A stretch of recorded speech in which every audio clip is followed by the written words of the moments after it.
Hello everyone. So today our main topic of concern is what is the main difference between alcoholism and alcohol.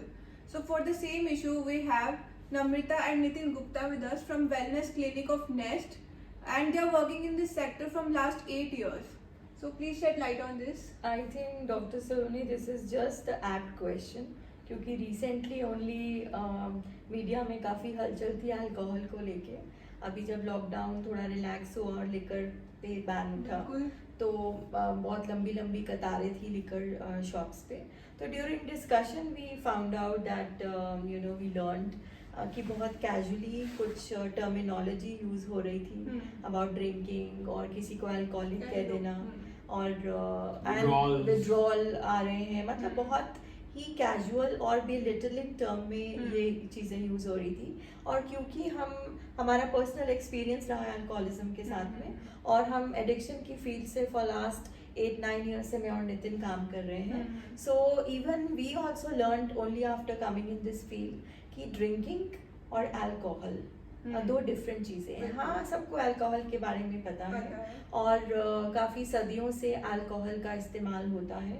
जैसे हम sugar use करते हैं, caffeine है, coffee है, इसी तरह अल्कोहल भी एक केमिकल है जिसका इस्तेमाल हम करते हैं और कुछ लोग उसको रिलैक्स करने के लिए करते हैं. But me as a layman wants to know कि alcoholism क्या है. So that's what I'm trying to reach at कि अल्कोहल के यूजर्स हैं जो मान लीजिए आप थके हुए घर आए वापस, आप रिलैक्स करना चाहते हैं, आप अल्कोहल ले रहे हैं.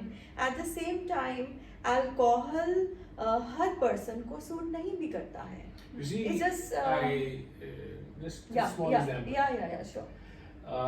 It's like nuclear power. Alcohol is a very strong thing. It is very strong. We can't deny that. But like a nuclear power, it is very constructive also, and so destructive. Yeah, it's a very beautiful example you explained. Yeah. So now this balance, very few people in this world, like say around 80 to 90% of the world, people in the world, they can keep that balance. Right. Some are very comfortable and they consume it for whole life and they yeah. don't get any problem. So in other words we can say कि drinking की 3 categories होती हैं. Users जो लोग drink करते हैं और उनका physical, biological, psychological makeup effect नहीं होता है, फंक्शनल रहते हैं. इट्स जस्ट लाइक कुछ लोग मशरूम खाते हैं वो ठीक रहते हैं, कुछ लोग मशरूम खाते हैं उनको एलर्जी हो जाती है, कुछ लोगों को वीट से एलर्जी हो जाती है. तो alcoholism is basically after user and abuser की थर्ड कैटेगरी है डिपेंडेंट. यानी कि अब वो पर्सन फिजिकली और साइकोलॉजिकली अल्कोहल पे डिपेंडेंट हो चुका है.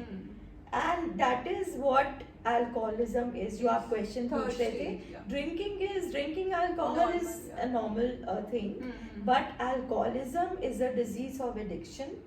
And I don't know whether आप aware हो या नहीं, but WHO defines addiction as a chronic fatal progressive disease.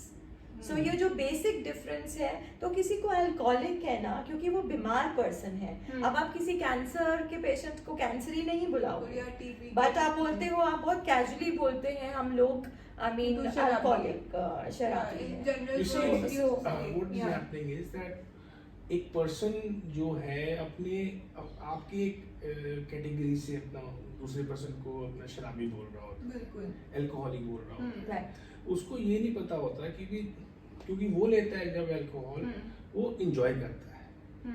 पर जब एक पर्सन बीमार हो जाता है, अल्कोहलिज्म में चले जाता है, उसके ऊपर डिपेंड इतना कर जाता है कि हाँ वो उस वक्त उसकी वो एक मेडिसिन है, उसकी दवाई है, उसको ना लेने के बिना वो अपना नॉर्मल नहीं होता, उसका नीड बन जाती है. So I think instead of explaining alcoholism क्या है, हमें सोसाइटी को ये अवेयर कराने की जरूरत है कि अल्कोहलिज्म क्या नहीं है. अल्कोहलिज्म को नहीं पता है. यस, अल्कोहलिज्म कैरेक्टर फ्लॉ नहीं है. अल्कोहलिज्म एक हैबिट नहीं है, वो एक बीमारी है जिसका ट्रीटमेंट चाहिए.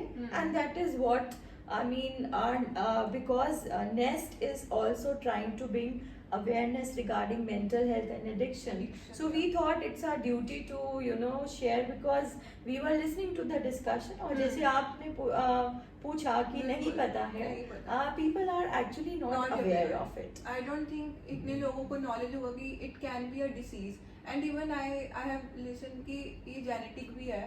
Yes, it is genetic, environmental. When we say bio, psycho, social, वो उसके effects होते हैं कि alcoholic को biologically alcohol affect करती है, psychologically करती है. It's a disease or brain disorder.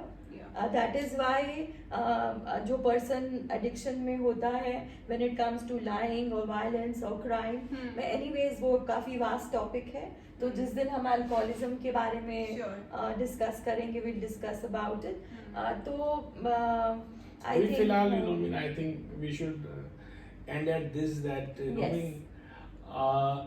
कोई भी पर्सन अगर आपको नजर आए जिसने अल्कोहल ज्यादा पी हुई है, तो आप उसको ये ना सोचना कि वो एंजॉय कर रहा है. Maybe he is lot of pain. and a small addition to it कि इस इंस्टेंस से हम सीखें कि अपनी जान को और फैमिली की जान को स्टेक पे लगा के अगर हम उस क्यू में जो लोग खड़े थे वो कितने नीडी या डिपेंडेंट हो गए. So I think it's a good learning that we can take out of it. And so I think with this we concluded that alcoholism is a disease. Yes. So that was our topic. Yeah. Thank you very much. Thank you so much.